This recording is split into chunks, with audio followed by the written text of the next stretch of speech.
Good afternoon, everyone. My name is Jared Lombard, and welcome to our last webinar of 2020, Equity in Arts Funding. I'm just going to go over a few housekeeping items, and then I'll turn it over to our main presenter in this, Josh Phillipson from ARC and Heather Infantry, to kind of discuss and go through today's webinar. Wrong button. Just to kind of talk about our GoToWebinar format and interface. All the attendees are in listen-only mode, and you can submit questions at any time in the chat box that's in the control panel. You may also see some messages from us into this as well, and you can also check out past topics on our website and a recording of today's webinar at atlantaregional.org/webinars. And with this, I'm going to turn it over to Josh Phillipson, and he's going to talk about today's webinar. Great. Thank you, Jared. I'm glad to be with everyone this afternoon. My name is Josh Phillipson. For the last 4 years, I've been the principal for arts, culture, and creative placemaking at the Atlanta Regional Commission. Prior to this, I was at the Community Foundation for Greater Atlanta for 13 years. Much of that time, I worked on the Community Foundation's arts-specific program, the Metropolitan Atlanta Arts Fund. And I'll be referring to that as we go through this session, the Community Foundation, the Arts Fund, as well as other funders. Let me tell you a little bit about what we're going to talk about today. We're going to start with the main thing we're going to get to is some data that we put together over the summer. We'll be talking about that data and what that means. We're going to, after the data, we are going to bring in a panel of foundation leaders to discuss this, and then we are going to have a panel of arts leaders. Before we get to that, I want to introduce my co-host, Heather Infantry, who's the Executive Director at Generator and the Arts Champion for the Transformation Alliance. Hey, Heather.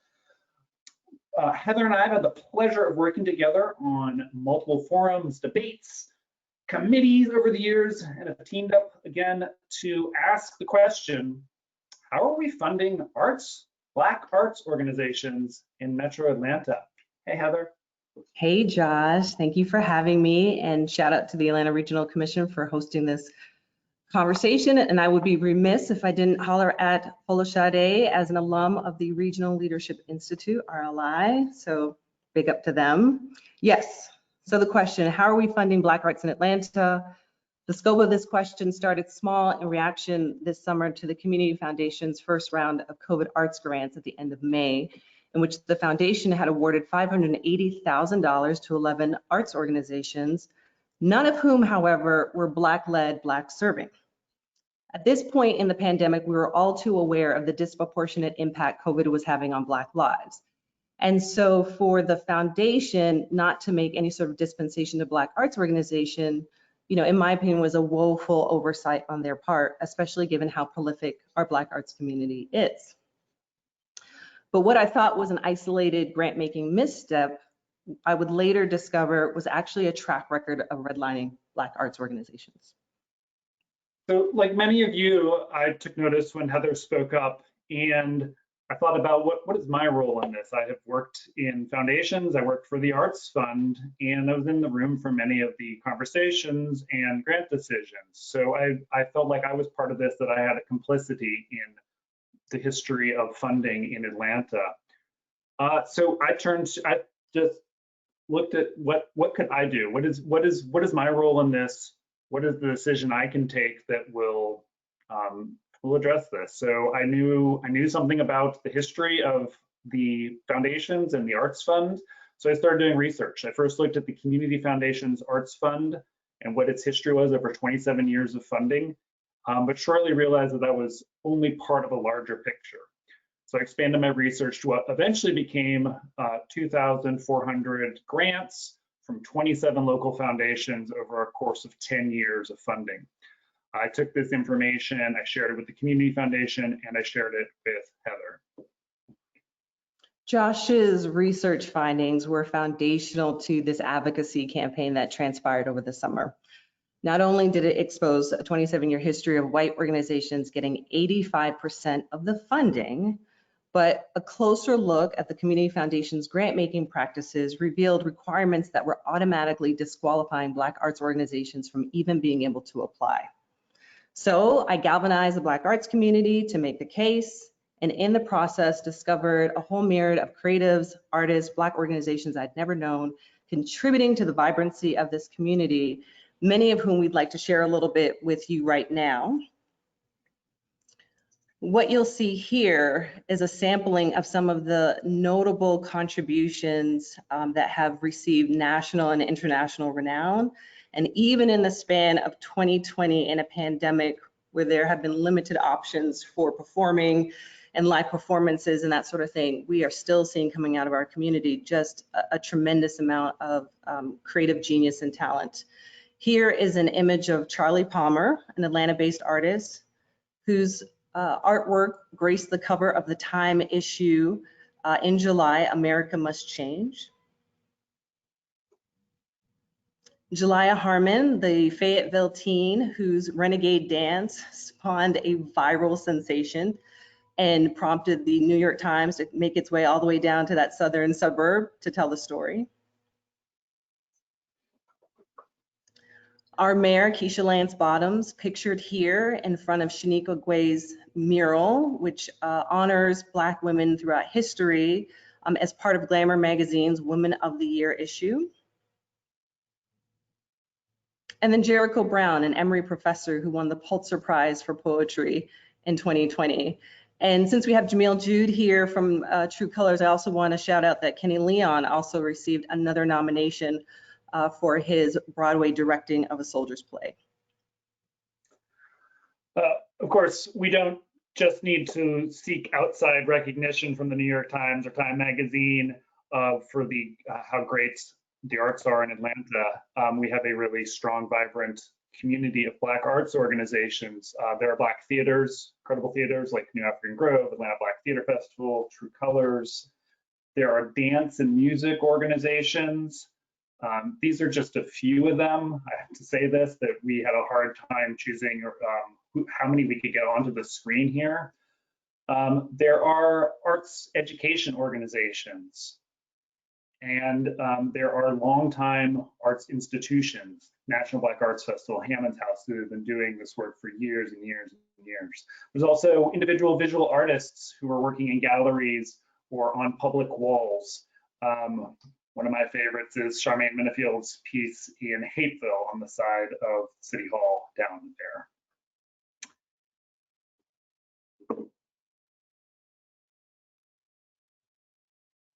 Heather, you're on mute. So we'll end here with this image of Chase Village. Chase stands for Chattahoochee Hills Arts and Cultural Ecosystem. It was founded this year during the pandemic by Tyree Smith. Many of you may know him through Art Atlanta Gallery. And this is a arts destination that is for and about Black creative genius. So I want to answer the question of why Black arts matters as we frame up this conversation ahead of us. Black art is the pathway by which we all find redemption and transformation from a troubled history that continues to chip away at our humanity and undermines our best intentions. Social justice, both in the lived experience and expression of Black artists, is inherent in their work. There is no way to compartmentalize it. And philanthropy misses the mark on advancing equity when Black voices are excluded, or we relegate Black art to just being for Black people. The vision for a beloved community was conceived and articulated here in this city, and Black art coming out of Atlanta by extension of the movement is the leading voice in this urgent call for racial reckoning. So for the next 2 hours, we'll discuss how we can better align the region's wealth to bring this vision closer to fruition and in support of those that are leading the way. Thank you all for being here. All right, before we get going here, I wanted to give some thank yous to some folks who without their contribution, we would not have gotten to where we are with this conversation. First, Odetta McLeish-White with the Transformation Alliance, Lydia Clements with the Georgia Grantmakers Alliance, who helped put together a convening of funders who we met with several times over the last month. I'd also like to thank those funders who were in the room in the conversation for that for those Zoom calls. ARC leadership, Doug Hooker, Mike Alexander, Sam Chambaga, and Marion Liu and Tommy Pierce at the ARC. And finally, Katrina DeBerry at the Community Foundation, who's been a partner on this throughout the conversation. All right, we are going to move over and look at some of the data now. So, all right, I'm going to go through the data, and I'm going to ask if you have any questions about the data, to please ask them in the comments.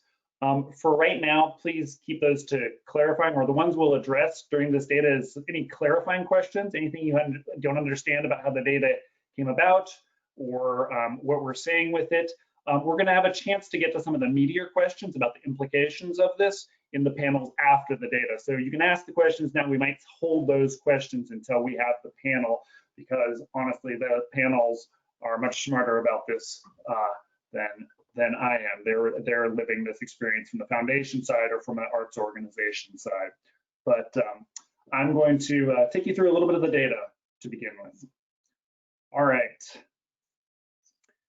We're going to start with how we got here, what we're counting, what we're looking at, how we made the decisions about what goes in and what does not. We included 27 foundations in this data, and we looked at foundations that were based in Atlanta or they may be based somewhere else, but have local trustees that are active in grant making in Atlanta. These foundations all support arts and culture organizations regularly.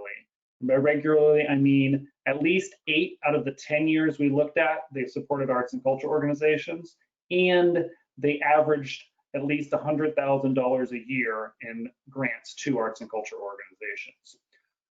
The foundations may or may not identify arts and culture as a priority area, but they all fund in arts and culture. So some of them may not list arts and culture, they may list education or health, but also do some arts funding. So there's sort of different kinds of foundations in the mix here. We looked at, in terms of grants, we looked at grants from the year 2009 through 2018, and we used IRS 990 forms. So we were looking at the actual how they reported grants to the IRS. These were the 10 most recent years that we had available for all the funders. We only looked at direct grants. So if a funder supported or paid for a consultant to work with an organization or a group of organizations, but the organization did not receive any cash, it did not count. We only looked at dollars in bank accounts, grants. And we defined arts and culture broadly. So we included all the disciplines you might expect: theater, dance, music, opera, puppetry, visual arts organizations, media organizations, arts education organizations, and arts service organizations. We also included science and nature organizations like a botanical garden or a fern bank, and history organizations like an Atlanta History Center. Those are all included in here as well. So this was a big question. How do you, we're looking at the correlation between race and funding practices at foundations. So how do we count race when we're looking at an organization? We came down to the thing that we could count for organizations, and the thing that we could look at for each grant was who was in the executive position or positions at an arts and culture organization when the grant was made. So if a grant was made in 2012, who was that managing director or executive director or artistic director, whoever the top position was, or maybe there's a co-leader model. We looked at those people, and then we looked at how they identify by race. So either because these are someone you know and have a relationship with, or we looked at their bios. That's where we could find out who they were and how they identify. We realized that that's not that does not define everything about an organization, that there is a lot of other ways you can look at how an organization identifies, who it serves, who was on staff, who's on the board, who funds an organization. But we think that the leader is a pretty good proxy for the overall race identity of the organization. The thing that really, I think, really brought that home to me was I looked at year after year of grants and I saw leaders change over time. Overwhelmingly, if there was a white leader leading an arts organization and they left, they were replaced by a white leader. If there was a black leader leading an organization, they were replaced by a black leader. So this is, I think, is with a few exceptions that do not change any of the numbers, how we looked at it, and it's a pretty good approximation of what the organization is. All right, a few things about the data. 27 foundations, we looked at 10 years of funding. In total, these grants were $276 million and change to arts and culture organizations. So that's $27 million a year that went to arts and culture organizations on average. Just over 2,400 grants that went to 144 different recipients. The single biggest recipient is the Woodruff Arts Center. And I want to, the Woodruff Arts Center, and that includes the Alliance Theater, the Atlanta Symphony Orchestra, the High Museum, and for a while, Young Audiences, although that is no longer an active part of the Woodruff Arts Center. Just reference, the second was, the largest recipient was Fernbank. They received 107 grants. This is the last time I'm going to talk about the number of grants. After this, we're going to focus on the dollars, just the amount, the total amount of money that went out in grants, instead of just how many number of grants. All right, I am going to move on here. We're going to move on and start looking at the foundations that are in the study here. So first, I want to apologize for how much information is flooding your screen right now. I hope no one's looking on a phone right now. This is the list of all the funders that we included, starting in from the largest, the Robert W. Woodruff Foundation. And I just want to make one distinction right here, that the Woodruff Foundation is distinct from the Woodruff Arts Center, two different organizations that have the same namesake, but they are not linked in any other way currently. So those are different entities. So the largest, the Woodruff Foundation, on down to some of the smaller foundations there. The second column is the total arts grants over 10 years that each funder provided to the community. And then the third column is all the grants that each foundation made. So having that, we can figure out what percentage of their overall grants went to arts organizations in Metro Atlanta. And I think there's some interesting things to see there. So there's a whole range of different foundations here and different strategies and approaches. There are a number of foundations that I would call, these are arts funders, arts foundations, that over 50%, quite a bit over 50% of their grants went to arts and culture organizations in the 10 years that we looked at. So the Arts Fund at the Community Foundation, which we've talked about already, and we'll talk about some more. The Lorden's Foundation, the Wish Foundation, we'll be hearing from Lauren Amos, the Wish Foundation later on, and then the Antonori Foundation there. At the other end of the spectrum, we have funders who the arts is a very small part of what they do overall. So less than 10% of these funders' grants go to arts and culture. However, if you're a large funder, that can still be a significant amount of money, clearly, if you look at the numbers here. And it's all of these funders are important, whether they're at less than 10%, more than 50%, or somewhere in between. We need all of them to get to the level of funding we've had over the last 10 years. And each one plays an important role here.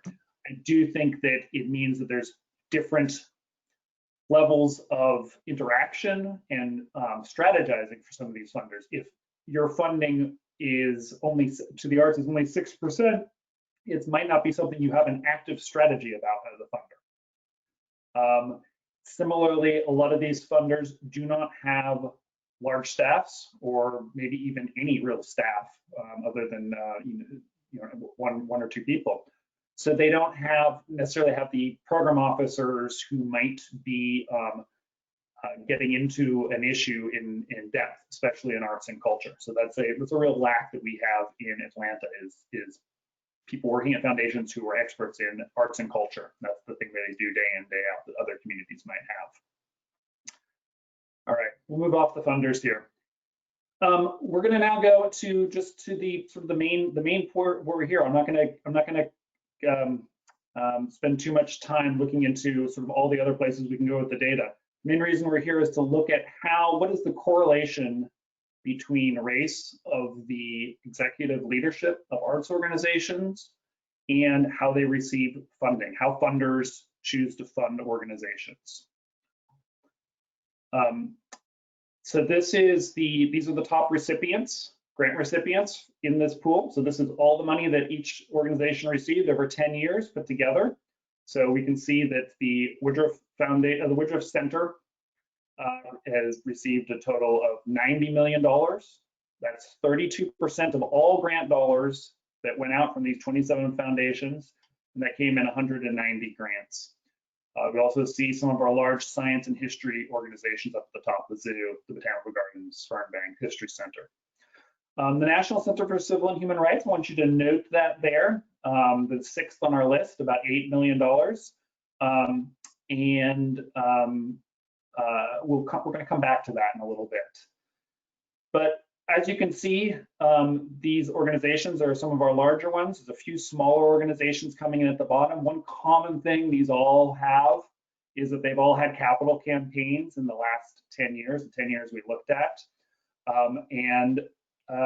We considered whether that was something do not look at capital dollars, but this is, at the end of the day, this is where we put our money, regardless of what it's there for.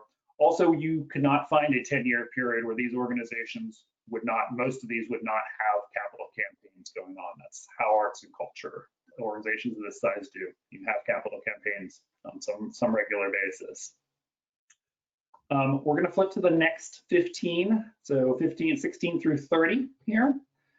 And I want to draw your eye down to number 26 and number 27. The Atlanta Music Project and Kenny Leon's True Colors Theaters are the first consistently Black-led organizations on our list here, the number 26 and number 27 on here. The National Center for Civil and Human Rights up above has had Black and white leadership. And we could have a long discussion about what the identity of that organization is. For right now, we'll come back again to that a little bit later, but I just want to point out where our first consistently led Black organizations are. All right, so how does this all total up? What is the total amount of dollars that have gone to white-led organizations versus Black-led organizations, and as well as Latinx organizations and Asian organizations? So we'll flip over to there right now. So this is the slide. This is where all the information comes together. In Metro Atlanta over the last 10 years, 97.6% of the dollars from these 27 funders went to white-led organizations.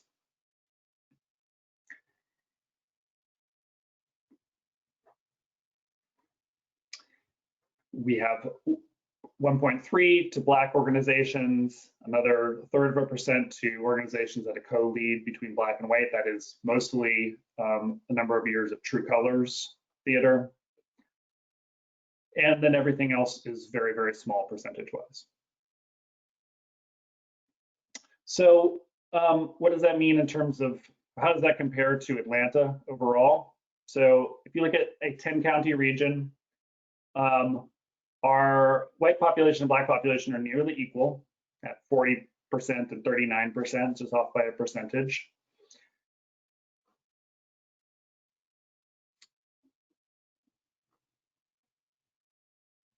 And so, well, quite a difference.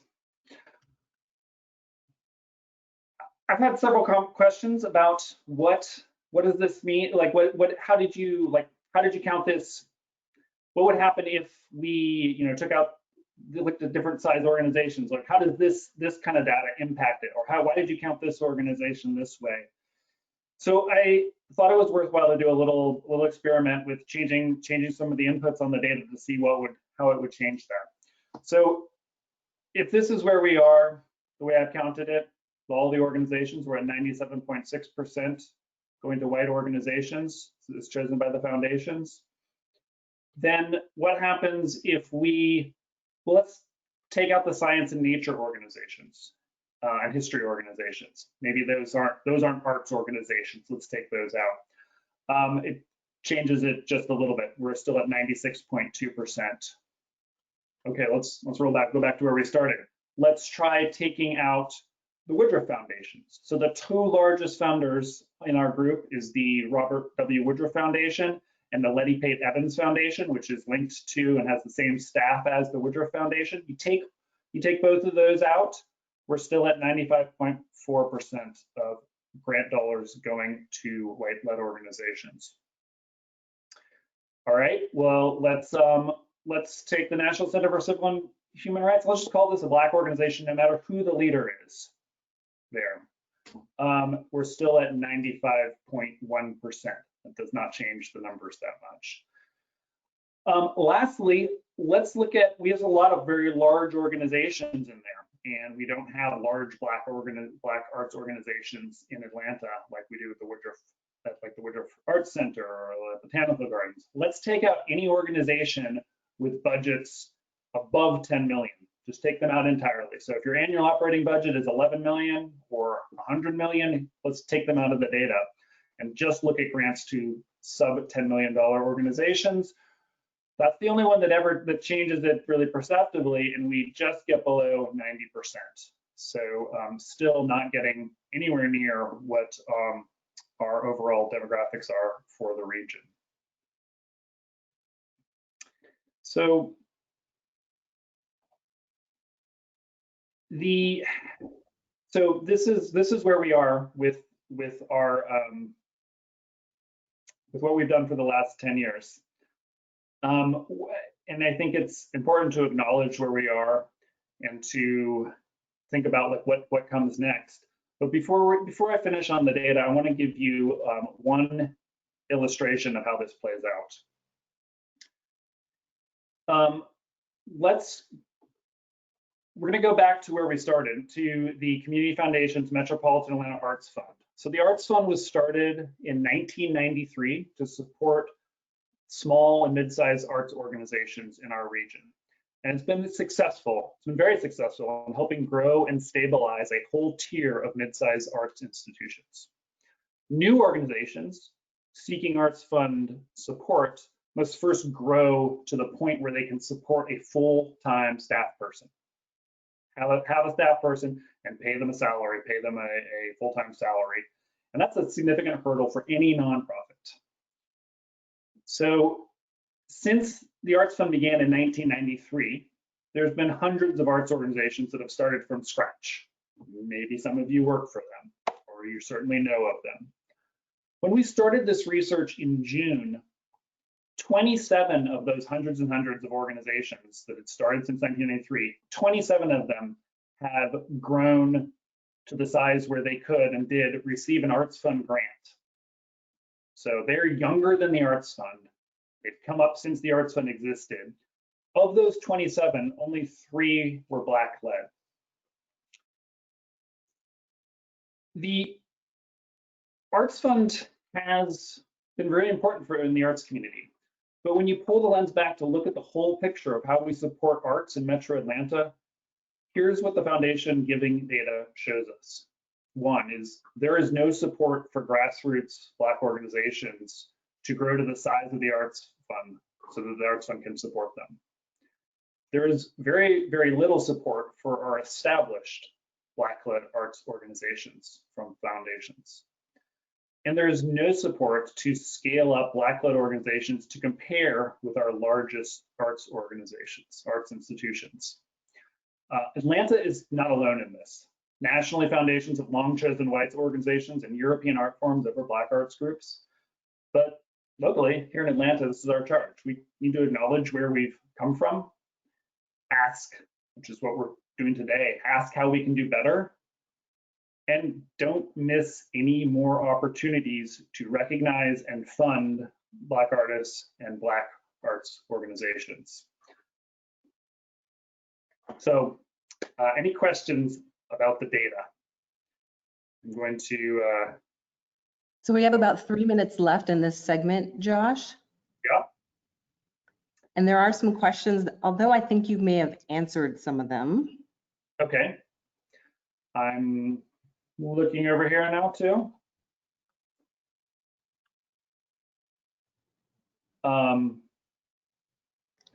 So yeah, someone's asked a clarifying question about capital campaign grants, and we did not end up differentiating between capital and general operating and specific program grants. We just looked at dollar amounts. And I think, just a little bit more on that. The largest capital campaigns, which is what pushes a lot of the data, especially in the larger organizations, because it's a large amount of money, is not really applicable to organizations that can't get up to that size. So if an organization does not have the support to grow to the size that the Arts Fund can support it with general operating grants, so that it can grow to the size, to a established mid-sized organization or larger, it's not going to be competing for or putting forth capital campaigns in the same way. They're not going to compete there. So this is, if we're funding one size of organization totally different, but Black arts organizations don't have the ability to get into that category. We're going to look at all those dollars and how they're allocated, regardless of what the type of funding was. I think also there's the question relative to the correlation between the budget size of an organization and the racial identity of the leadership of the organization. And I know in our conversations with funders, that question of what's the budget size has come up as well. Yeah, I think that's similar to the capital campaign. And just to throw back one thing, a capital campaign is usually dollars that are being raised for a physical a building, for the most part. It can also be for an endowment. So large organizations get larger grants, and there's a logic to that. But if large organizations get all the large grants and Black organizations get less than 2% of the grants overall, then they don't have the ability to move into a position where they're getting those larger grants. There needs to be some sort of a response to that, to either move organizations up in size by giving them regular larger grants from smaller places, or some other creative solution to that. So you have to be able to get to the size that gets the larger grants in order to get the larger grants. How else to get there. There's a question about percentage of organizations are white, Latino, and Asian as well, and those are in our data back here. It's not large also, and I'm not to minimize the lack of funding that is going to those. We're drawing a real close comparison to the perception of Atlanta and the strength of the Black arts community and the importance of the Black arts community in Atlanta. There's a real disconnect between that and the amount of funding that's coming there too. That is all important though. Yeah. Well, in the interest of time, I've notated the other two questions that have popped up, and we can send those responses back in our follow-up. But I wonder at this point if you want to transition to the funder panel. Thank you. Let's do that. All right, we are going to go ahead and introduce all of our panelists for both of our panels, and then we'll start with the funders, and we're going to transition to the arts leaders about halfway through. So let me introduce our panelists. We're going to be getting to the arts leaders second, but I'm going to introduce them first. Ash Nash is the founder and CEO of Powerhouse Creative. Jamil Jude is the artistic director of Kenny Leon's True Colors Theater. Ramatu Afegbua-Sabbatt is the founder and executive director of Manga African Dance. All of their bios are on the page where you signed up for the webinar. There's a link to, you can see all of you read their whole bio there. Now I am pleased to be joined by our foundation leaders. Atiba Mbouan is the executive director of the Zeist Family Foundation. Hey, Atiba. Lauren Amos, president of the Wish Foundation. Hello, Lauren. And Susan Grant is the board chair of the Community Foundation for Greater Atlanta. I'm so pleased to have all of you here. When we started this, started looking at this data, and I started talking to Heather about it, and we put together and talking about like how do we release this. One of the key things that we knew we wanted to do right from the beginning is reach out to the foundations and make sure they knew the data, what was going on there, and we're part of this conversation. This is the nonprofits and foundations are all in the same community, and they're all part of the Atlanta community. And this is something we thought we needed to have a conversation with the foundation community and with the larger community. So it was always important to us to have foundation leadership here and part of this discussion. So I want to thank you all for being part of this conversation, being part of conversations over the last month, and taking the time today to be here to talk to us. Right. I'm going to get started. I have some questions for all of you. Hope you are ready. Susan, I'm going to start with you on this one. Since this summer, the Community Foundation has been in the public eye about the issue of funding for Black arts organizations. So you've had a few short months with this data. Can you tell us a little of what you've learned since then, and how do we get started in reconciling this? Thank you, Josh, and hi everyone on the panel. Nice to see you all. And I, as the board chair, right, the volunteer person on this panel, I want to first thank you for having the conversation and starting the conversation and naming, right, and framing the data as our funding history. I mean, Josh, you've worked longer than anybody in this panel on the Metropolitan Arts Fund from the Community Foundation. You know the history, you know the donor's intent, and you know the outcome, right? And I think the data really shows our lack of intention, our lack of attention to who is funding and leading arts organizations. And I think that what we've learned is I'd like to kind of just walk through some of it with you because I'm happy to share it. I think it first allowed us to clarify our commitment to equity. Specifically that equity has racial equity at its core.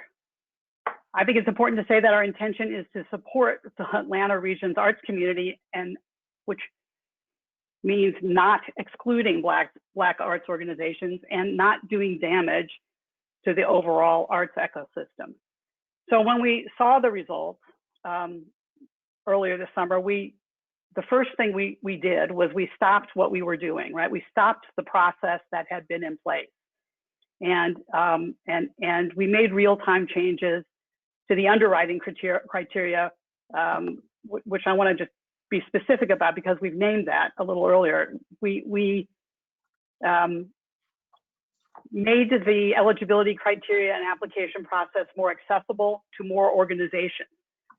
We offered our arts fund opportunities to arts organizations with annual operating expenses beginning at $25,000, right? So smaller arts organizations would be welcome. We offered, instead of one paid staff member, right, which Josh, you alluded to have that staff member could be a part-time staff member. So again, smaller organization doesn't have to have a full-time staff member. Arts organizations located on university campuses were included for the first time. And we stated that there would be a minimum award of $10,000 up to 30% of total revenue, total annual operating expenses. So we wanted to make the awards meaningful at the same time. And the outcome of that, which I think is also important, was that in the second round of grant making, which was over $1,150,000 in the second round, 91% of those grants and awards were given to organizations that were led or founded by Black, Indigenous, or people of color. So we were able to make changes that had the outcomes that we said we wanted. And I think that that was the beginning of a lot of learning for us. At the same time, I'm going to just make two more points. We were in the midst of recruiting a new CEO, who we then hired, Frank Fernandez, who I think many of you know, who came from the Blank Family Foundation, who immediately did a comprehensive analysis of all of our grant making, not just the Arts Fund, over the last 5 years. So we now have a baseline understanding of which organizations have been recipients. And we are, from a board and staff level, but certainly from my position, applying an equity lens to every aspect of the community foundation, not just grant making. So investments, vendors, hiring, strategic partnerships. This is how the work has to be done. And then the last piece is that we, one of the things you can do as board chair is you can ensure that you recruit board members that are diverse and impactful at the same time. And we have an incoming class of 7 new board leaders, of whom 5 are Black leaders in the Atlanta community. And so I'm very excited about some of these pieces, which are the beginning sort of foundational learnings from opening up of the data and the results of, a lot of what's been going on in the past. So I think this is a sense of gratefulness as well as learning, as well as awareness. Sorry for the long answer. No, that's great. Thank you, Susan. I just offer to Atiba, Lauren, anything about getting started with this data? Like, what do you need to do to start reconciling this question? I'll speak, Lauren Amos. Thank you for letting me be a part of this. And so I just think, seeing this data and gathering this data and being aware of it is, it's just an opportunity for me and anyone else to see which organizations have been getting the funding and which have not. And then it's up to me and whoever else, hopefully everyone else, to get the resources to the organizations that are doing really amazing, incredible work, but just don't have the funds that they need to flourish. So that's my answer. Yeah, and I would just say that Susan and I actually have a relationship because the Zeiss Foundation has given grants to the Metropolitan Atlanta Arts Fund over the past decade to support small nonprofits in that arts and culture spectrum, because most of our funding goes to large multi-million-dollar budget nonprofits and mid-size, which is, the sort of 500,000 to $1 million nonprofit size organization. So I think one of the things that we've learned from, this whole episode, 2020, is that our analysis and reporting through the Arts Fund could be better, because it would help us better understand how our support of the Arts Fund is reaching smaller nonprofits that are Black and Brown led. Well, Atiba, and that sort of segues into the next thing I want to just sort of talk to you a little bit more about is so the Zeiss Foundation is only 70% of Zeiss Foundations in our study went to arts and culture. And so you're a funder who does not primarily focus on arts and culture.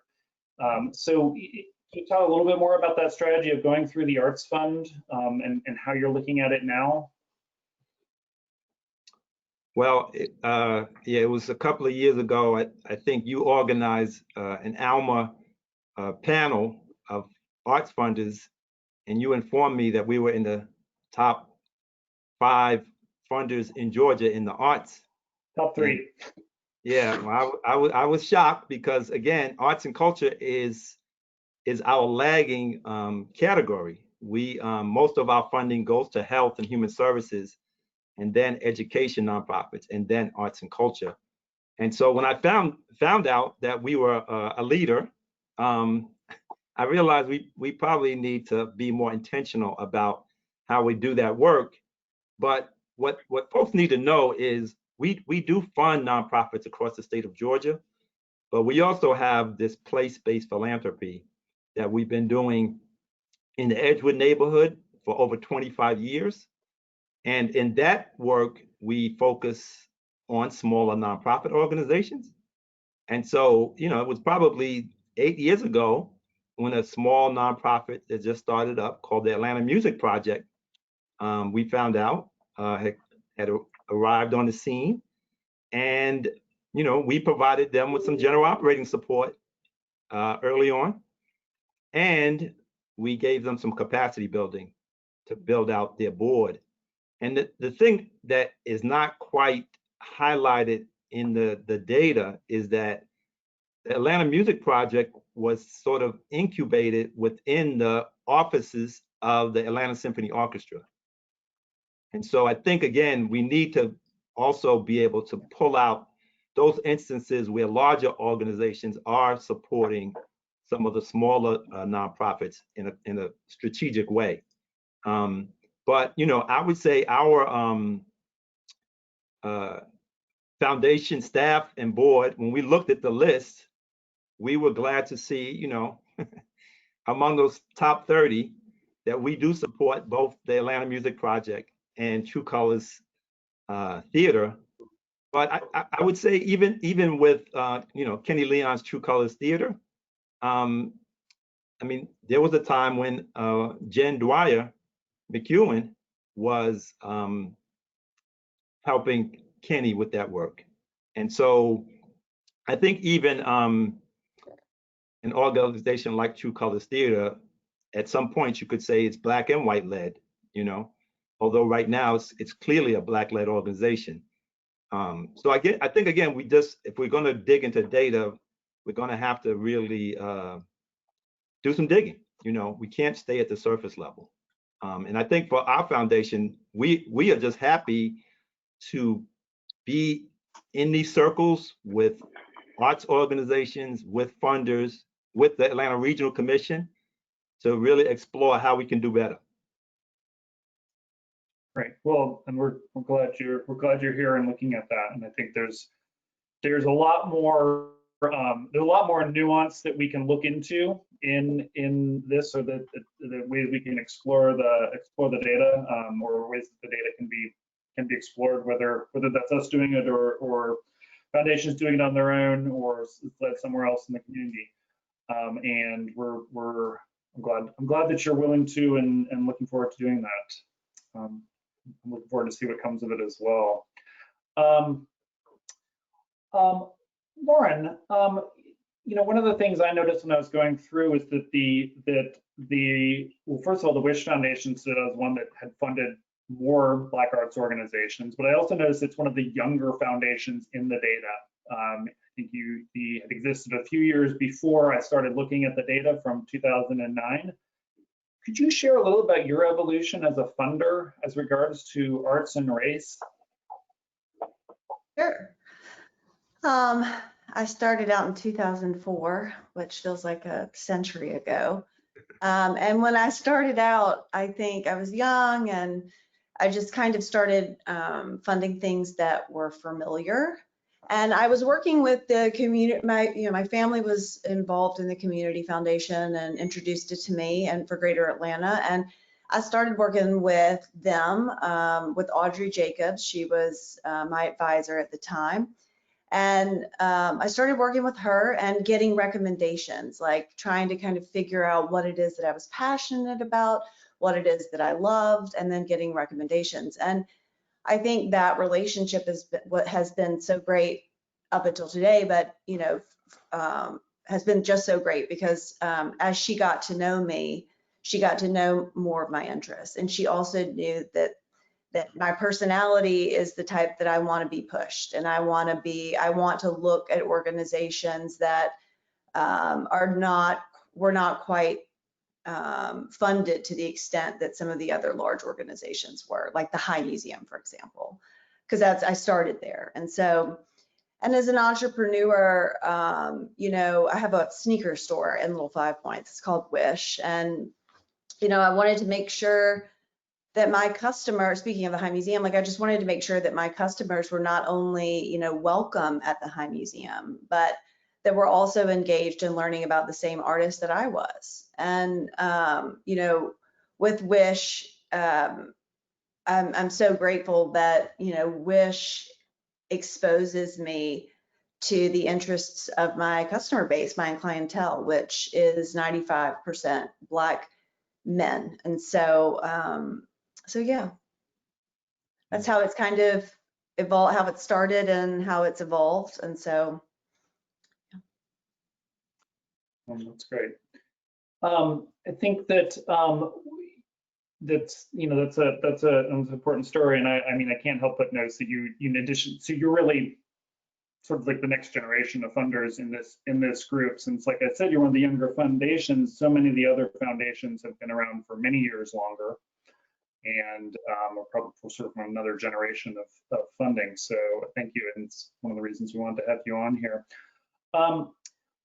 Let me just continue to ask this to all the panelists. I think part of this is more specific for the family foundations of ZEISS and WISH, but how do you learn about community? Family foundations have, by definition, sort of an insular construct. How do you bring other voices into the conversation, and how do they impact decision making?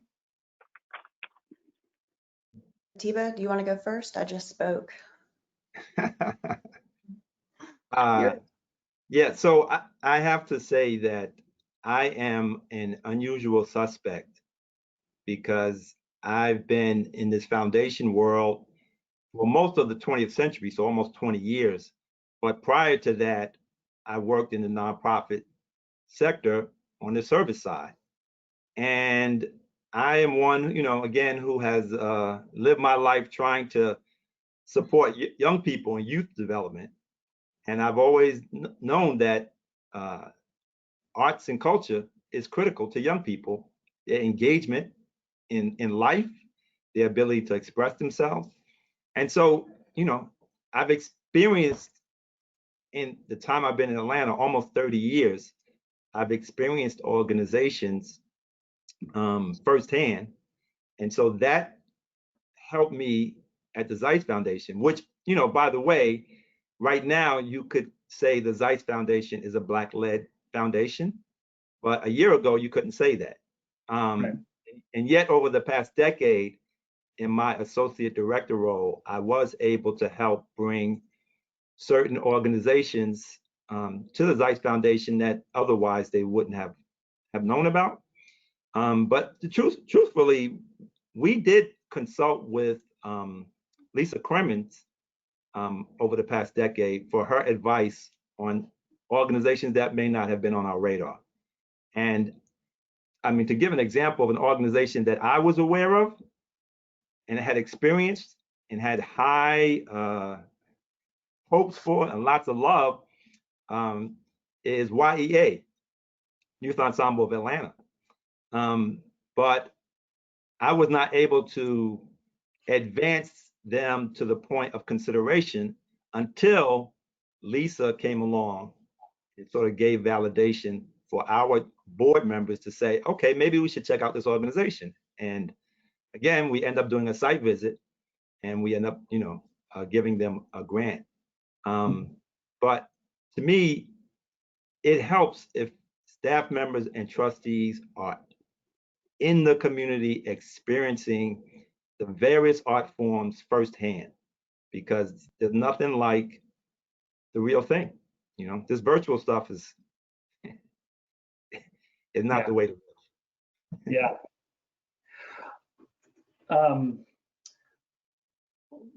Lauren or Susan, do you have any in terms of how do you bring other voices into the conversation? How do you learn about the community? Sure, I'll Susan? give it a shot. Thanks, Lauren. Well, first of all, I love your store, so can I just say that publicly, because like the coolest store ever. And secondly, I'm gonna, just for fun, disagree with Josh, because I thought drive-through ATL was like the greatest virtual art experience, even though it was like a real experience. It was done pandemic style, and so weirdly, the other conversation that's going on here is that all of us are in conversation with each other in some meaningful way, right? There's a connective tissue that has been established for many years. We've named some of it. I think how we learn about organizations and community is this openness and ability to combine experience and listen to other voices. And, you know, I'm going to stay young forever if Lauren, you know, is connected to the Community Foundation, right? So the generational piece is important. The two-way, maybe even eight-way street between Zeiss, Atiba, and all of the members, you know, at community in the Community Foundation. You know, there's a reason why community is the first word in the Community Foundation, right? We need to see, feel, touch, hear, and pay attention to not just what we know. It's more important that which we don't know. So I'm sort of hopeful, thinking about the future, which is, I know, one of your thoughts, Josh, because I'm reading your mind now, is keeping this conversation not just on the data, it's on advancing it, right? So that we are actually collectively making decisions and choices that are for the community, that are including, not excluding, small and large arts organizations, and not being precious about this, right? Like lifting up our entire region when it comes to arts. So I'm very grateful for this conversation, if I don't get a chance to say it later. Great. Yeah, Lauren, if you have. Well, Susan, I appreciate you mentioning something that would make me feel young, but my staff reminds me on a daily basis that I'm old, you know, as a 40-year-old, because man, they're 20 and young, I swear. So I work at a community. I work in Little 5 Points, which is, incredible, and all of its glamour and craziness. And, and then I keep abreast of what's happening in other communities in Atlanta, just because of the nature of being surrounded by people that don't look like me. I find that is probably the best thing that I can do is just stay open and willing to learn, and mainly by people that, aren't just like me. So. Right. I think, this is for a little bit about how foundation leaders are taking active steps, can take active steps to learn a little bit more.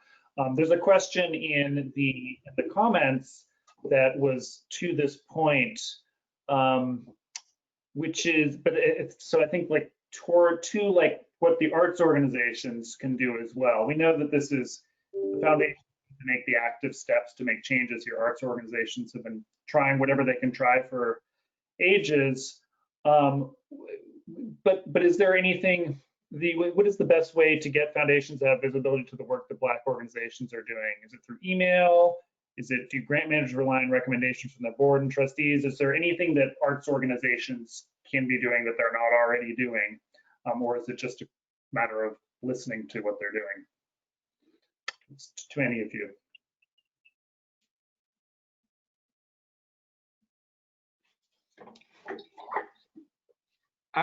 I would say this. I mean, we ended up many years ago giving a grant to the National Black Arts Festival. And, that used to be the biggest sort of event displaying Black arts in Atlanta. And really, people came from around the world and around the nation. But you got a chance to highlight both, local artists and arts organizations. And what I discovered was that, we may have been funding them, but we weren't going to the events. And I think one of the things that we've got to figure out is how arts organizations and the funders, donors, can connect in a real way to experience the art so that they understand why it is so vital and will support it. I can tell you, I mean, when Heather was doing the sort of display of Black arts, I saw my friend, soul sister, Charmaine Minifield. And I just know that, you know, right now she's in West Africa doing a residency, and I'm trying to support her in that work individually as a sort of a donor. But, you know, we engaged her to facilitate meetings for us. And again, as an artist, she was great because her creativity, it really brought things together. But last year, one of the cultural organizations we support, Oakland Cemetery, featured her work with other artists. And again, Oakland Cemetery is not a usual suspect for this, but they did a wonderful performance, you know, inside Oakland Cemetery. And so I would say there were several folks from my funding community who were there. But I just think we need to find more ways for people to connect and experience it, you know. That's great. And I think that and just to tag on a little bit there, that's one of the Atlanta Regional Commission is not a funder, and we're not about to start making grants. But one of the things that we are looking at is how do we support artists through other projects we're doing by hiring them, and meeting facilitation of community meetings in particular is one of the things that we're looking at. And we will certainly be looking at how do we bring in Black artists that can have a civic practice where they work with community and tell stories of community to help facilitate some of these urban planning, community development processes that we do through. That's on our to-do list for the ARC is finding a way to pay them without making grants. And that would be a challenge I would also throw out to these foundations is looking widely at how you can support, like when you're hiring consultants, is bringing in arts leaders to do that work too. So maybe it's coming out of a different pot of money or a different column, but that's another possibility there. There's one thing really quickly is that just for the organizations to keep being diligent about doing creative work, you know, staying true to their mission and reaching out to us. But like, you know, a lot of times the work speaks for itself, you know, so I just had to say that. Great. All right, so many questions in here right now. Susan, this one's one for you. If we could just touch on this a little bit, scrolling way back up there. Are there any revelations based on Frank Fernandez, the new incoming president of the Community Foundation, and his assessment that were different from the ARC data? Any revelations about that? No, I think data is the starting point, right? And disaggregating it and naming it and starting to, we have a community committee and a community department, which is the grant making engine.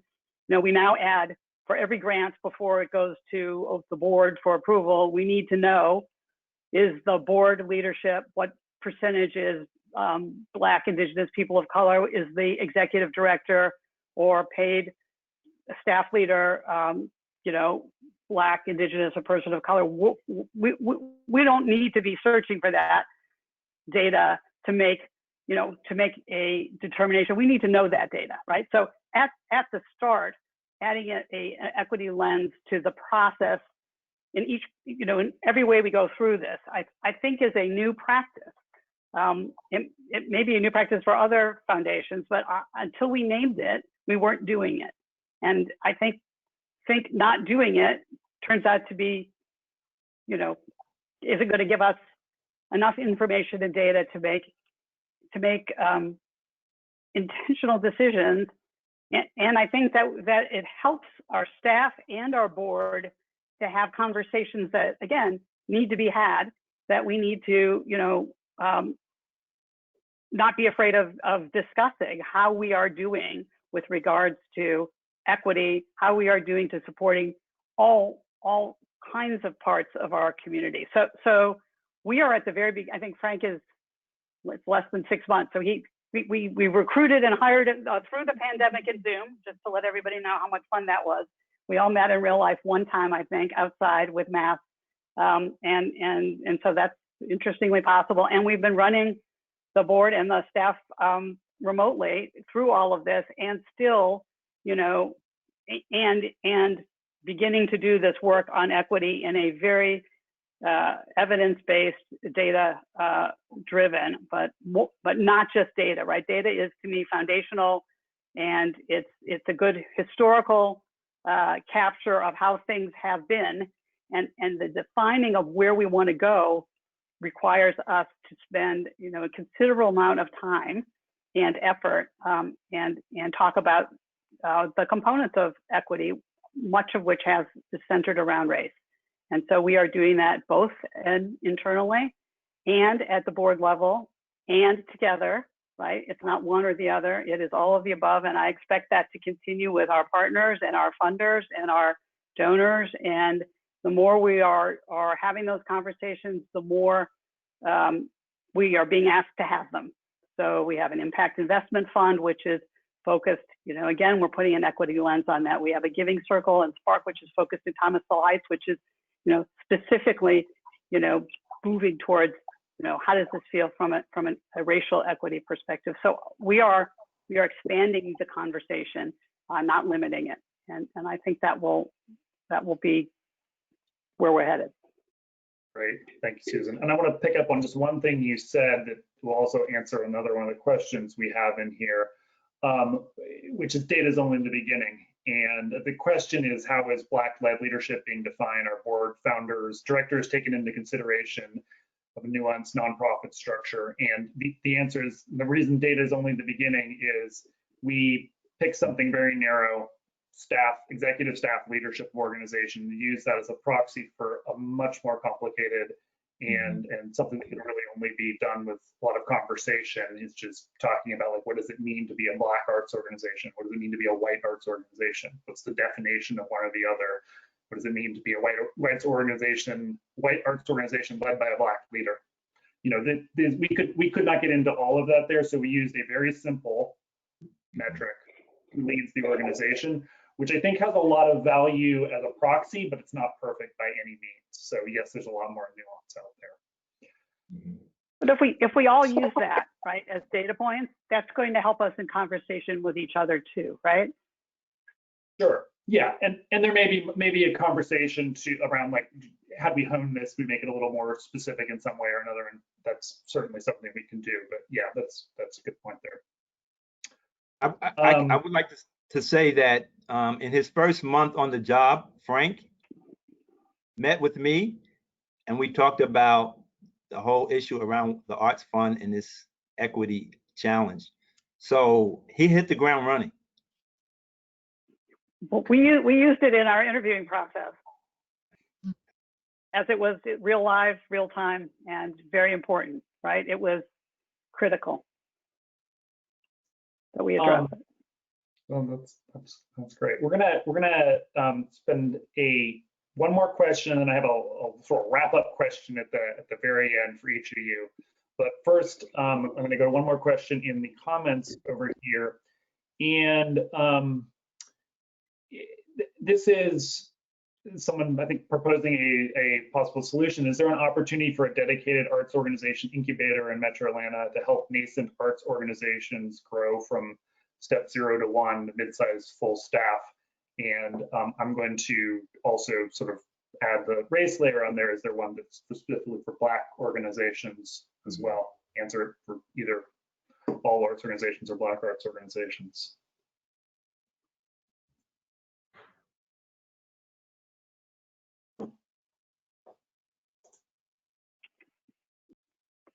Well, let's have Josh answer that question.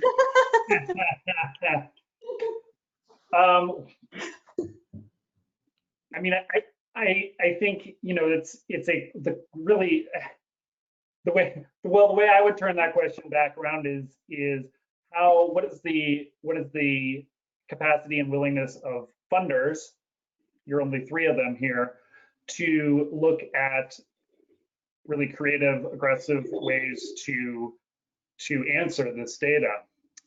You know, another sort of comment I had or question we looked at is like, well, are you also looking at public funding and individual funding? And the community foundation has donor advised funds who do a lot of giving too. And, you know, that's something we'll need to look at those as well in the future. There was, in my mind, there's sort of one segment of the community funding wise who has a chance to make like sort of a coordinated, large strategic impact to this question of funding Black arts organizations, to bringing smaller or established organizations to scale. And that's the foundation community. It's a smaller group.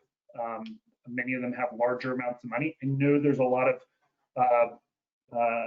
things in place that they're funding, but like there's more opportunity here than there is in public funding, in coordinating individuals, in looking outside of Atlanta to other foundations right now. They're not going to come in as readily if the Atlanta's foundations aren't stepping up. So like that's what I would turn this around, is like if the foundations are willing to step in and do something you know, that's really innovative there, then there could be a place for something like that. Can I just say that on Sunday, I was watching CBS Sunday Morning, and they did, they always do a great series of stories and features, and there was an artist in New Haven who started this sort of incubator for artists that to me was fascinating. I was like, wow, we should have that in Atlanta. And I think this question that was raised to me is along those lines. And I would say from the Zeitz Foundation perspective, we could only support something if it was going to support children and youth along the way. So I would just say those folks who are interested in doing that kind of work and are willing to, you know, make sure that that younger, you know, target population is included, we would be interested in. I'm going to give the last word on this question. I want to go to my wrap-up question. I'm going to give the last word to Denise Saunders Thompson from the comments, and she says, "Just properly fund Black arts organizations. That will begin to address the issue about resourcing and growth." So that's it. Great. That's it for that question. Thank you, Denise. Final question. This is to everybody. We have time for a very short answer from each of you. What Black arts organization, artist, or experience with a Black arts organization are you excited about right now? I'll go. So I've been a big supporter of Spelman, and right now they are looking for a new director. So that I'm super excited about. I'm supporting Charlemagne Minifield and the Black Mecca Project. And then I have a gallery that supports young Black artists, and we've shown people anywhere from Gianni Lee to DJ Warfield, Gerald Lavelle to Zipporah Joel. I mean, you know, so excited about those things, then continuing hopefully to show Black artists within my own space. Excellent. Susan? I got very excited about Big Facts, Small Acts, which was a sort of a combination led by Sherry Day Scott, which was a arts meets social justice in the COVID world campaign this summer. So, and I share everybody's love for Jericho Brown and his extraordinary work. Fantastic. Atiba? This is kind of asking the question, which is your favorite child? Yeah. So it's not fair. Big one.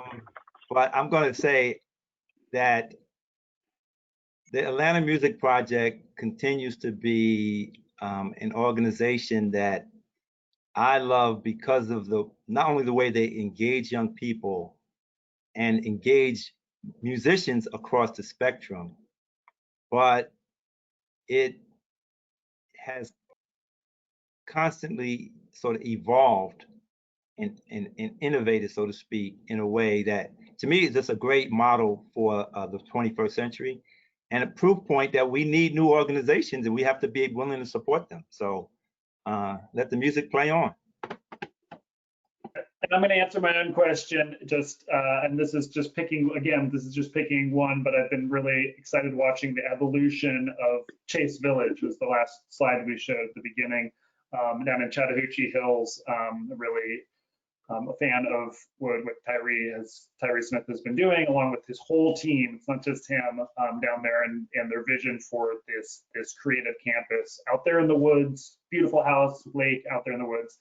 I'm a big fan of the vision, and starting it is planning too. Good work. All right, thank you, Susan, Lauren, and Atiba. I'm going to ask you guys to rotate off, and for our arts leader panels to turn your cameras on and join us. And then I'll turn over the moderating duties to my partner, Heather. Thank you, Josh. Great panel. Looking forward to yours.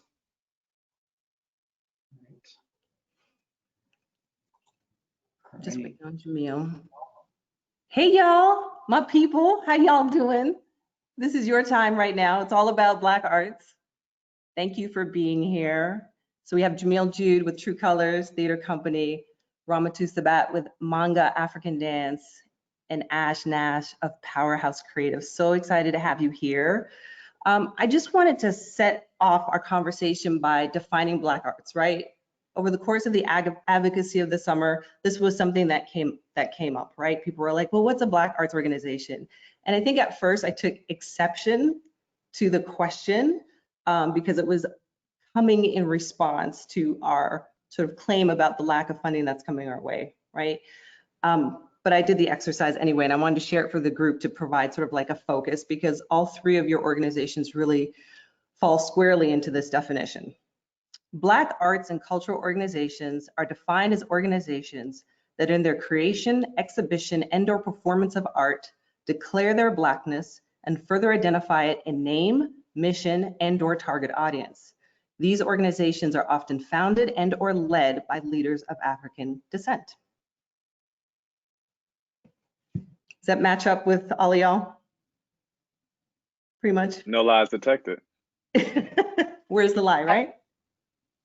All right, well, let's just get things started. Jamil, I want to start with you. Jamil and I really got to know each other last year when we were both attendees on the link trip to Pittsburgh, where during that trip, equity was so front and center in that conversation. And when folks were being asked where the Black people are in Pittsburgh, the response was they're in Atlanta. So that was an interesting experience. Jamil, as someone who moved to Atlanta from Minneapolis to come and lead True Colors, I wanted to get a sense from you what your perception was of our art scene before you arrived. And now that you've been at the helm of True Colors for 3 years now, what has been the reality of the art scene for you? Yeah, thanks again, Heather, for bringing me here to the panel. So good to see you all again, getting to know you all more as other leaders here in this Black art space. I remember being introduced at True Colors as the associate artistic director at the time, walking out on stage. We had Holler If You Hear Me, which was a Tupac musical playing at the Southwest Arts Center in Atlanta, and walking out and seeing 300 plus Black people in the audience ready to receive a play. I knew I was where I wanted to be. I had spent the entirety of my life trying to explain to people that not only do Black people enjoy and love theater, theater started in Africa, but also that there is a home for this type of work and people crave it. That's what I was so excited for that opening night at True Colors. But now, having had the time getting involved in the arts community, I was under the assumption that in Atlanta, having visited as a Floridian, a North Floridian all my life, that it would be just like our mayor's office or just like all these other businesses, that it would be primarily Black led, just to come to find out that the arts institutions here, the majority of the arts institutions are led by white people, especially the theaters. I often sit in like bi-weekly meetings of Metro Arts leaders, and one of only few Black leaders, and I was. It made me start to ask questions. Then I started visiting theaters and starting to see that the theater going audience started to reflect that leadership. So I was wondering where the disconnect was, because outside of those theaters, I would see people that looked like me, but once we walked inside those doors, the percentages dropped dramatically. So I started to see that Atlanta had the same issues as so many other metropolitans, and it's sad, it's disconcerting. And I wonder how we got here. And now listening to those numbers about funding and hearing the stories from other Black leaders of being frustrated, hitting roadblocks, and really just giving up of trying to take their theaters from other arts organizations, from passion projects to community organizations, to really start to do the work of, I hate this word, but institutionalizing and creating a structure that can, thrive, allow an artistic leader to thrive, or even transition from a funder. It takes it takes investment from the funding community, as well as the individual community, to make that stuff happen. And we can only rely on individual donations so much. Its numbers suggest that BIPOC organizations don't really get funded by individuals in that kind of way. So we really need the funding community, especially it seems like here in Atlanta, to step up to make sure that these Black arts organizations get what they need, so that we can shift what leadership looks like, and at the same time continue to serve a population that does not seem to that is not being served by a lot of the other white-led arts organizations here in Atlanta. And as a follow-up to that, the question of diversity and inclusion, which Black organizations, by virtue of their racial identity, sort of hit the nail on that. But there's this assumption that Black art is only for Black people, and that our audiences aren't diverse. And if you could speak to how we actually check the box in many more ways than our white counterparts about that diversity inclusion piece. Yeah, specificity does not mean exclusivity, right? We say that we celebrate the Black storytelling tradition, but we know that popular culture lets us suggest that everyone loves Black people, right? Everyone loves Black culture. So, and we know that people want to sign up to hear those stories. True Colors, at its founding by Jane Bishop and Kenny Leon, there was an intention to center a Black narrative, but not to never be exclusionary. That a lot of the people, the same people that went to support Kenny's work at the Alliance, were the ones who were initially in the audience and still are in the audience today at True Colors. What we ask is that when you step through the doors at True Colors, that you are there to appreciate and experience the Black story. It doesn't matter who you are, but as long as you know that that's what you're there for, and that we're not going to try to cater the experience to translate it for you, that you're going to get it the way that it is intended, the artist intended to tell that story, we care less about who walks into that door. But like, I also feel like that is part of the diasporic tradition. I'm from the West Indies, right? Like, we feed anybody and everybody who comes to our house, right? Regardless of where you're from.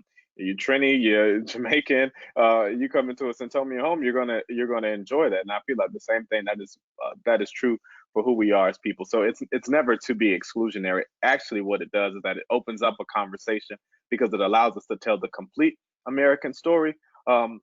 If that's where you choose to tell, we True Colors, we tell the Black American experience. It tells the full American story, as some organizations here in Atlanta are only choosing to tell a small section of the American experience. Thanks, Jamil. Rama 2. So Rama 2, I didn't realize until you were on that call the other day that we did around reparations, about your experience with the Community Foundation. And I didn't realize what I was asking of you this summer to re-engage and participate in this advocacy. And I want to thank you publicly for trusting me and for participating in the way that you did. My question for you is really about your long-standing history in this community. You're celebrating 30 years as an institution this year. And Yes, ma'am. yet throughout the lifespan of your organization, you have been denied funding from some of the most notable arts funders. Talk about your experience. Share a little bit about how you are oftentimes redirected to technical assistance as opposed to direct support. Okay, thank you for this opportunity and thank you for having me here. Really feel special to be the center, Black arts to be the center of attention, looking for solutions to all our challenges that we face as, I would say, nonprofit arts organization leaders. When I became a nonprofit organization leader, of course, the assumption is we were going to be supported with, we hope to be supported by the different arts agencies, not just individuals. And one of them is the Community Foundation. But I started really with the Fulton County Arts Council. That was my first support. But at that time, the support was so minimal, something like $2,000. I really thought we were doing something because other arts organizations were not getting anything. African Dance in Atlanta, they were not getting anything. So for me, 2,000 was a big deal. So I wanted to learn more about how to improve, so that we can get funding like our counterparts, the white organization. So I started to get on the panel, grant panel as a panelist. I did Fulton County in the late 90s. I did Southern Arts Federation.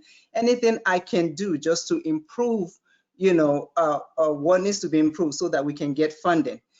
Until I started to go to Community Foundation of Greater Atlanta, attended the grant workshops. Before you apply, you have to attend workshop. I did all of that, and I got a grant writer to help. We attended the workshops.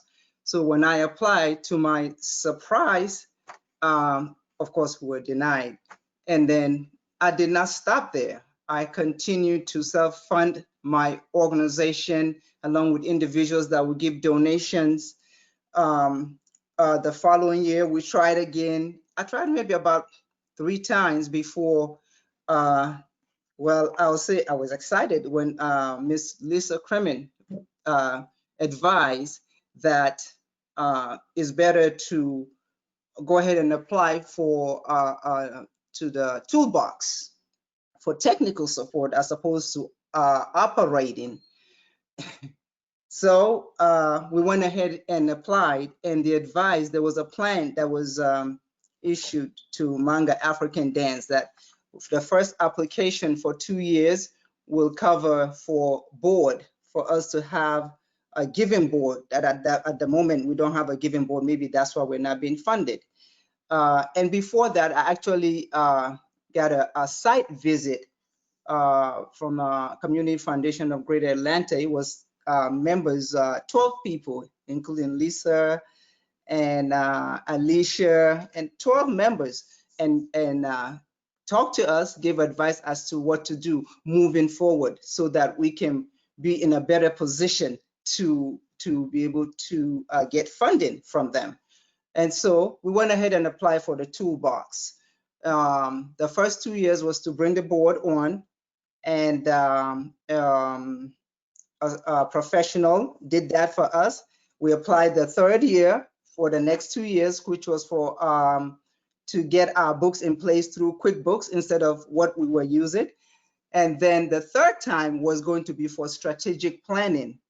That was a plan, say in a period of 7 years, Manga will be ready, with all this expertise in place, then we can apply for the operating. We were excited. I was actually following that directions. So when we applied for the 3rd time, we were denied. That was when the door was shut in our faces. And I just gave up, because being here, and at that time we were already like 18 years or 19 years into 20 years into running this organization with no support. The only support we were getting was from Fulton County. That was consistent, was Fulton County. We got from Georgia Council sometimes, we got from City of Atlanta, little change here and there, and Fulton County was consistent, and it was still very little. So this organization has been thriving based on individual donations And of course, personally, I go somewhere and work and put money into this organization so that we can continue to bring the distinct cultural experience that we bring to African Americans so that they can have identify and be comfortable with their ancestral roots. And this is not just for African American, it's inclusive, because that education is not in the school system. That's why we write the school programs where we go in the schools to try and educate the young people about the African culture through dance and music. But funding, it has been a disappointment for the years that we have been in operation. Now for 2020, it has been, yay, praise the Lord. But why? Because of COVID-19, all of a sudden we're recognized. I hope that this is not just reactionary. I look forward for this continuance, that now they can have shine spotlight on Black arts organizations that have been here consistently providing services for the community that is needed, but are not funded or underfunded. But we're not going anywhere. Whether you fund us or not, this we will continue to provide what is needed for our people. Well, thank you for dropping the mic right there, Ramatu. I think You're welcome. Ramatu is expressing a sentiment, and in the conversations that Josh and I have been having, closed door conversations we've been having with funders over the last couple of weeks, that's one of the important points that I've been wanting to make, is that the Black arts community is alive and well. Beyond alive and well, it's vibrant, it's thriving, it is internationally and nationally renowned.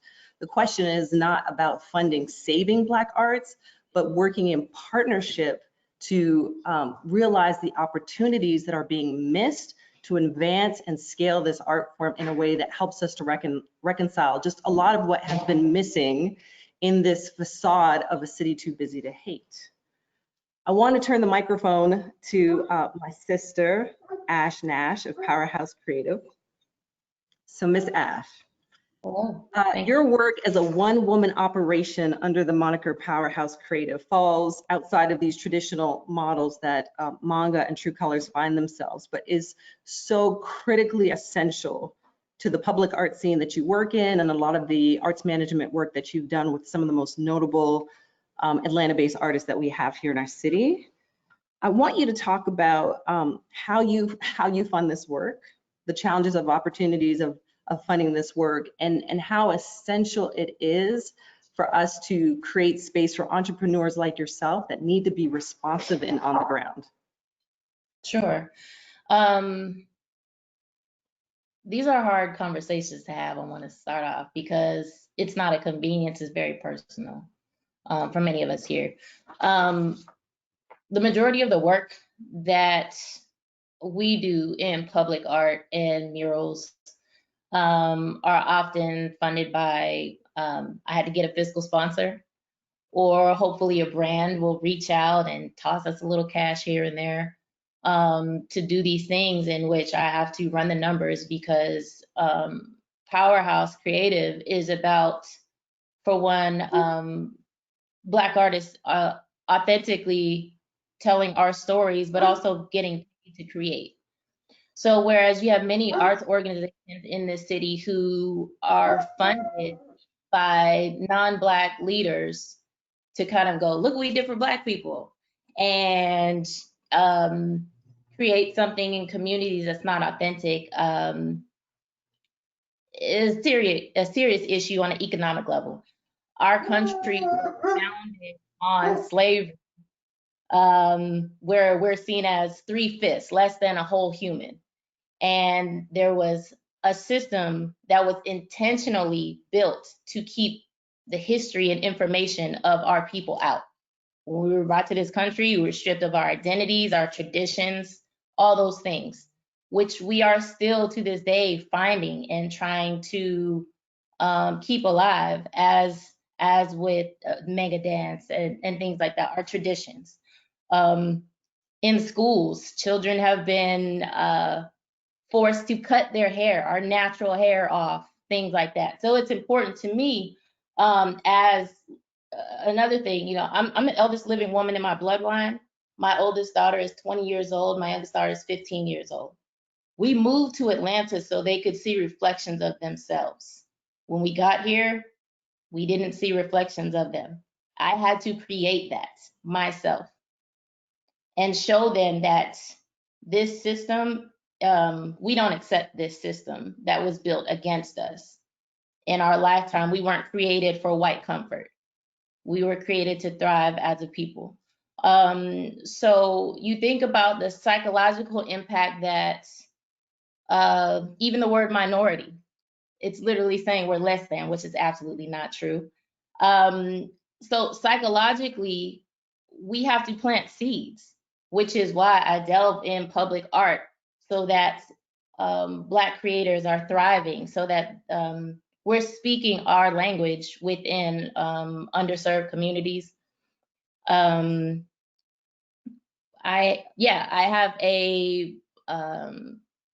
have a fiscal sponsor, which is also a white-led organization. I am an executive board member of Mint Gallery, who also received funds from the Community Foundation during COVID relief. Unfortunately, at the time, we didn't know when accepting that money that from the Community Foundation that was going to be the outcome. But also as a board member of Mint, I was supported some of my ideas in implementing in the community in authentic ways. I could speak my truth and not have a white leader say, well, that's too Black. This isn't for you to digest. This is for me and my people to digest in ways that only we can speak and only ways that we can do. It takes nothing away from anyone else when we speak our truth. So what's important, so many things to unpack here. One of the other things I've experienced also in this realm is I've been told that organizations would prefer to work with Black consultants versus white consultants because they come with more education and resources, which I also I refuse to accept, because when you unpack that culturally, let's think about that. We may show up with 3 tires, but we show up with lack of support, lack of funding, lack of resources on a system that was built to keep us out, and we're still showing up. It's very frustrating that leaders like Ms. Ramatu, at her age, has to fight so hard to tell our stories and preserve our culture. On a generational level, she should be able to rest. She should have support. The younger generation should be learning from her and thriving from her and seeing reflections of themselves within her work. There is no lack of Black arts organizations within this city. I wonder why we even have to work so hard to reach out to certain funders. We're here. We've never led astray. Why are they not reaching out to us knowing these systems exist? Knowing that we're seen as 3/5 or less than, or systems are built or harder for us to access. Why do we have to work so hard? On average, that might be a good segue, Ash, with the funders on the call and those that are listening, to talk about, for those funders that say equity matters, and they've looked at the data and they've seen the events of the summer, not just relative to the Arts Fund, but the pandemic in general and the disparities that it has exposed across every fabric of our sector and our communities. What do they need to be doing, thinking? How do they need to be engaging? And this is a question for everybody in terms of advancing equity in a way that's meaningful and not just checking a box.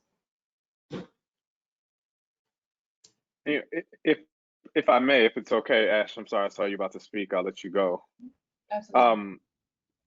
Well, what I was going to say is that I think it starts with going back and doing the research to know the history, who's been here for a while that has been overlooked. You know, even in seeing the numbers, I love the fact that, I love the fact that Atlanta Music Project is getting supported. I love the fact that True Colors is being supported in that kind of way, but True Colors is only 18 years old. I believe AMP is younger than us. There are a history of organizations, like we talked about Manga Dance, that have been around here a lot longer that aren't being supported. So I would say first, let's start about the people who have institutional knowledge, long-term knowledge of the way arts and culture moves in this city, and start supporting them. That's the first way, I think, to advance equity. I think the second thing is that you have to be invested in it for the long haul. There will not be a quick fix. Equity is not a it is not a sprint. You can't sprint your way to equity. It's going to continue to show up, and it is about looking at the long term, like what Josh has done with that data that he showed us. It's about looking back at a 10-year long investment to see if you were actually living equity. Equity is a lifestyle. It is not a sprint. It is a lifestyle, just to mix my metaphors, because that's what I'm doing today. And then the final thing that I will say is that, yes, there are white-led organizations, white-serving organizations who want to do better, who aspire to take advantage of the learnings and teachings of this moment to change the way that they work. But if we are, as a community, giving out disproportionate resources for people to fix a problem that they were, in many areas and instances, complicit in, as opposed to putting that money to support organizations who want to advance the work that they are doing, it feels like we are repeating a system that all throughout America has proven to be stupid. I mean, I was trying to find a bigger word, but just like stupid. I mean, like it's the ways in which we undereducate our kids, but then over resource our prison industry and our criminal justice system. Like there are small investments that we could have been doing to be better in this moment, and how much further could it have gone $100,000 to Manga Dance, as opposed to now having to resource organizations like we saw earlier. That first, what was it, first 100,000 first, it was a crazy number. Like organizations were getting $100,000 in COVID relief, trying to fix some of the ills. Man, had that $100,000 been invested in some legacy Black arts organizations 10 years ago, man, we're having a different conversation today. And we need more funders to see that, to be the visionary leaders that they say they are, and think about what they want our organizations and our artistic community to look like 10 years in the future. Ramatu, Ash, talking to the funders, what should they do? I'll let you go ahead, Ramatu. Okay, thank you so much. I will reiterate what Brother Jamil Jude just said about looking at the arts organization, Black arts organization that have been here on a consistent basis, providing artistic excellence and cultural experience to the community, whether funded or not. It is time that excellence that the funders would look for in arts organization when we apply. How are we gonna get it when we spend the little that we have trying to just get a space? Getting a theater, for instance, that take all my pocket money. Then you talk about costumes, then you talk about marketing, then you talk about paying people. All of that is not there. We function on a 99.9% volunteerism. I have staff that have been with me 15 to 17 years, okay, that I call the spine of my organization ever since they came on board. They're still here. They're not on salary, but they work like they're on salary. Why? They see me work like I'm on salary, okay? But this is hard for the next generation to like a succession plan, trying to even have one. The question will be, well, you've been working like a dog. You don't get paid. Oh, I cannot do this. And I understand. I am passionate about it. But the other people may not be passionate about it. That doesn't mean that they're not interested in advancing this cultural education forward. But where's the incentive? Or how are they going to feed their families if they come and volunteer like Ramatu is doing? So the funders need to look into that. And that was one of the things that was said to me in 2007 when the Community Foundation of Greater Atlanta site visit took place.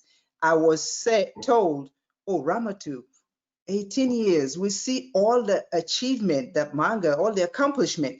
And it's hard to believe that this is all on one woman's back. And the reason we're not funding you is, what if we put $50,000 into this organization and Ramatu drops dead? Thank God Ramatu is not dead yet, and she's still here putting money into it. Had that 50,000 be put into there, Ramatu would have paid 2 other people part-time, and they would do twice as much what Ramatu has been doing. Ramatu can move up to something else for the organization to continue to service the community. See, the intelligence is there, the material is there that still we cannot put out because, of course, who knows about us? A few. We're not even able to market ourselves thanks to social media right now. The marketing has become cheaper. That was very difficult in the past when you write a grant and they're saying, is this how much you put to marketing? But that's how much I have. I have no more. Okay, so this is what I'll say to funders. Look into that and come to us. Have a session with us so we can tell you the impact that the lack of funding and underfundment, if there's a word like that, I made it up. So what? If there's a word like that, why we're in the position that we are is because we don't have the funds to put it to what we know we can do. I perform in Africa. I was on tour for 8 years from 2008 to 2016, performing with national dance troops, okay? So it's not like we don't know the excellence that we want to put on stage, but there's no funding for it. So our youths don't get to see exactly the totality of what we want to present. We do the best that we can, funders, but we're here. But you know what? We're not going anywhere either. Thank you. Ash? Yes, absolutely. Capacity building. You know, we wake up Black in America first, and I can tell you the mental toll that it has taken just to even market while watching a Black man bleed out on social media. There's no words for it. So capacity building, reaching out to us, take the weight off, because we're showing up to do this work and it's heavy.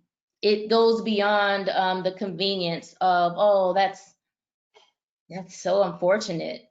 And we don't get the option to not care because we live this, whether we are marketing our business, whether we are done marketing with our business or running programming, and then we run to the grocery store and just so happen to run into an officer who doesn't like what they see.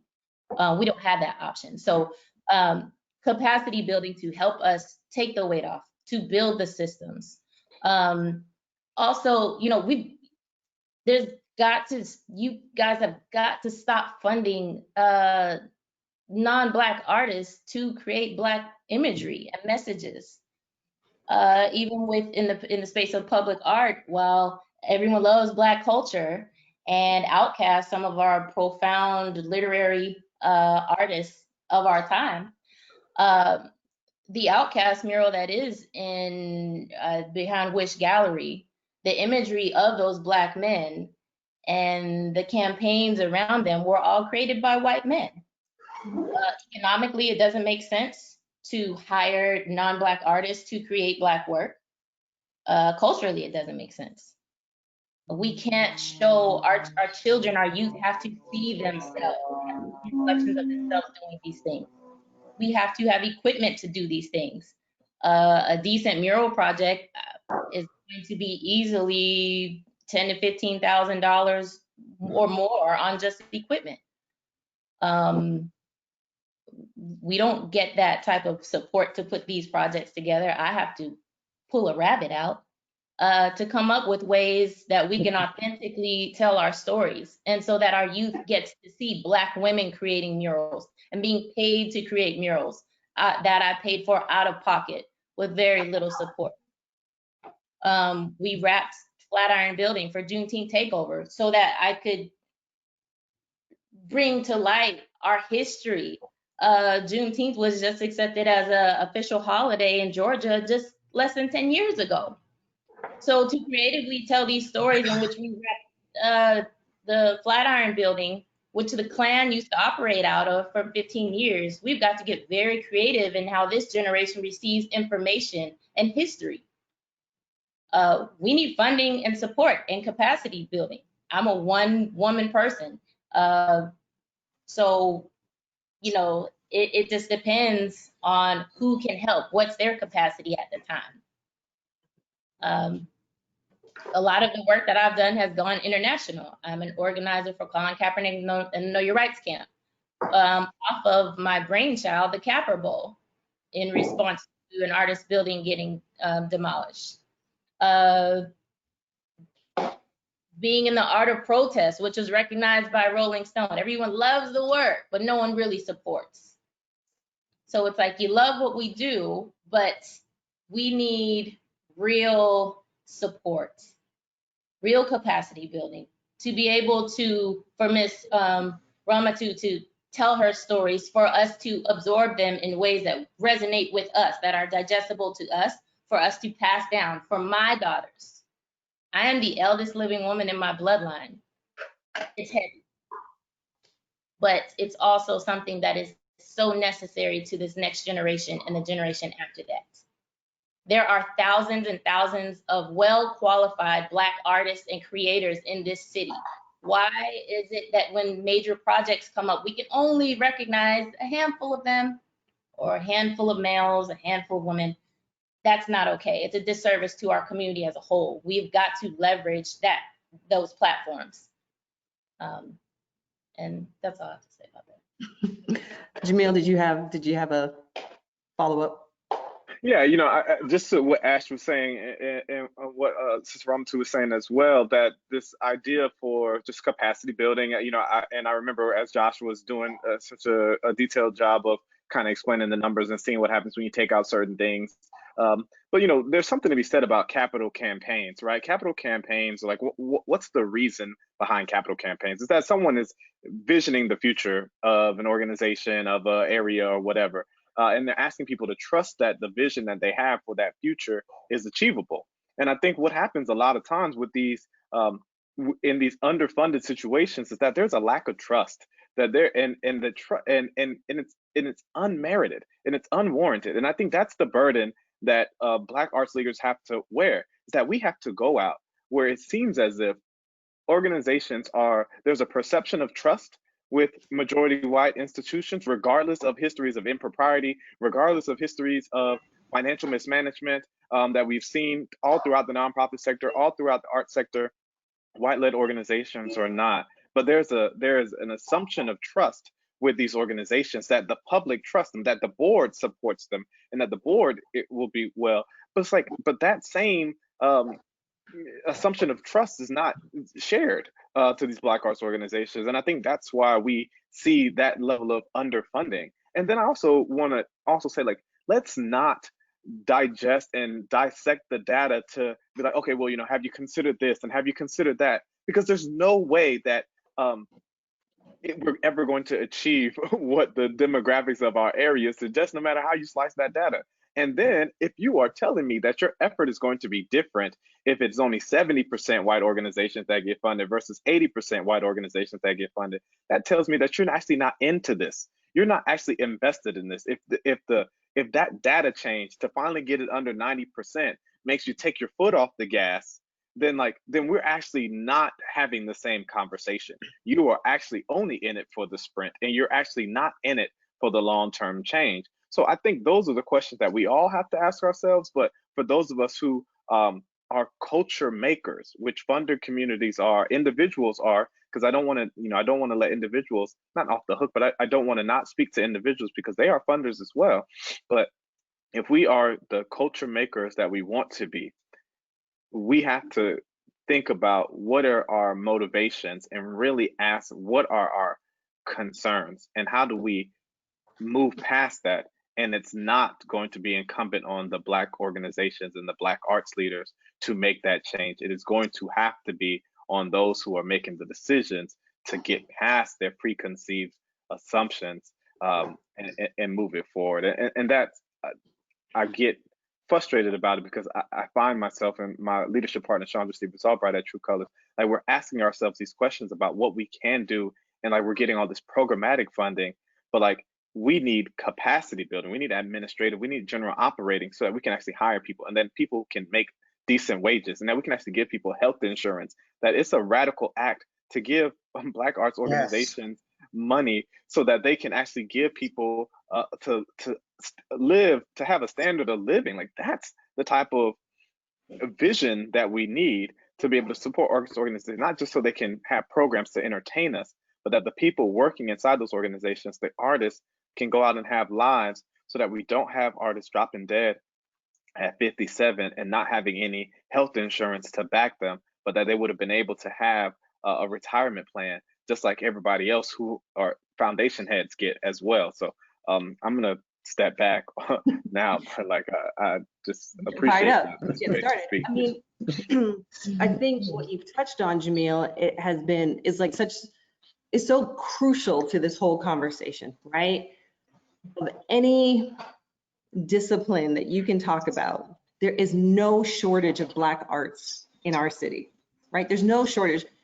You would have to go out of your way to exclude Black arts. And that's essentially what these 27 funders have shown us in their data, is that in a city where there is such variety, right? We've got the mainstay and institutional, we've got venues and facilities, we've got emerging public art, we've got theaters and all these other organizations, yet and still in this very Black city where Black art is extremely vibrant and prolific and is recognized nationally. The New York Times wrote about our creative industry, our Black creative industry, in 2 separate articles in the last couple of days. The New York Times. You know, my husband's a musician and he just got extended an invitation to be part of a shoot that InStyle magazine is doing this week for their March issue, looking to Atlanta because they say the Black creative scene is what's captured our attention. But yet and still, when we look at the funding community, there's this huge disconnect. And funders in response sort of take this perspective of our doors are open to everyone. But we know on the receiving side of what is really a closed door that it doesn't really work that way, right? When we look at the list of who's being funded, that gives us some indication whether our work is being valued. You know, as someone who has fundraised for 15 plus years, that's how you do it, right? You look and see what do they support. And if you see a list of organizations that don't resonate with the work that you're doing, then you know that's not a funder for you. And when we engaged with the Community Foundation over this summer, I mean, Lita Party, who's the VP of Community, said it straight out, like, we don't have a relationship with the Black arts community. In this very Black city in which the foundation is located downtown in Atlanta, they don't know who you are. And so this is the work ahead, and you're absolutely right, Jamil. I think it's on the onus of the funders that if equity actually is what matters, it is a core value of their organization and their funding priorities, that it needs to be reflected not just in what they say, but in actually what they do. And what they do needs to be giving direct cash support to organizations like yourselves and those that aren't represented on this call. Can I add something to your point, Heather? Yep. We've got to eliminate the tone of we just threw them a bone. You know, they're making some noise and we just threw them a bone to keep them quiet. It's been done nationally, historically, whenever there's an issue in the Black community, whether it be arts or whatever. There is value that we bring, and it's well known. So that tone of we just kind of threw them a bone to keep them quiet, a lot of the privilege that is afforded was due to our oppression.